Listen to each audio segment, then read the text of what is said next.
Shalom, mes chers amis. Voici la pensée divine numéro 330. La femme de la vieillesse. 1 Roi au chapitre 1, la première partie. Nous entrons dans le premier livre des rois. Et nous allons considérer la première partie parce que il y a deux grandes séquences dans ce chapitre. La première, celle d'aujourd'hui, nous dit à l'entame, le roi David était vieux, avancé en âge. On le couvrait de vêtements et il ne pouvait se réchauffer. Voilà le contexte. David, très avancé en âge. Il a tellement froid, le rhumatisme et tous ces mots-là liés à la vieillesse. On utilise les vêtements, les couvertures pour le réchauffer, mais cela n'arrive pas à suffisamment le faire. Alors, de nos jours, on observe plusieurs hommes qui, à un moment dans la vieillesse, ont tendance à prendre une autre femme, c'est-à-dire au moment d'entrer dans cet âge-là avancé, ils se disent, voilà, il faut prendre une autre femme, notamment une jeune fille. Il y a cette tendance-là de plus en plus. Peut-être que ceux qui le font s'appuient sur ce que nous lisons dans la suite du récit.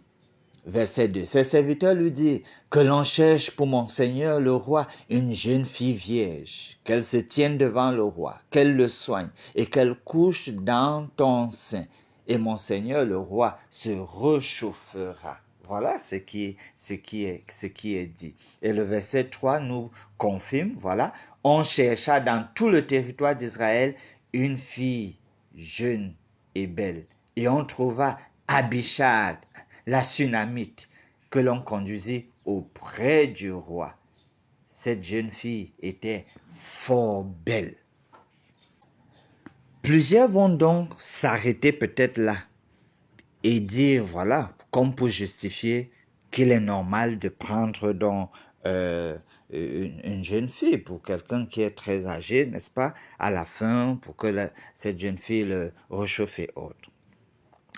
Il y a pourtant ce beau détail du verset 4 qui va donc nous permettre de savoir qu'est-ce qui se cache derrière. Le verset 4 dit, « Elle soigna le roi et le servit, mais le roi ne la connut point. » En fait, chers amis, c'était une pratique médicale à l'époque d'avoir donc une jeune fille comme ça aux côtés de ce seigneur, de cette personne âgée pour réchauffer la personne. Mais il n'était pas question de coucher avec cette jeune fille.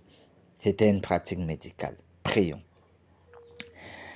Seigneur, nous prions que tu nous conduises à comprendre les textes bibliques tels que les faits nous permettent de cerner avec les approches d'interprétation et surtout que tu nous donnes encore plus à nous accrocher à l'idéal du mariage. Pour ta gloire, nous prions au nom de Jésus. Amen.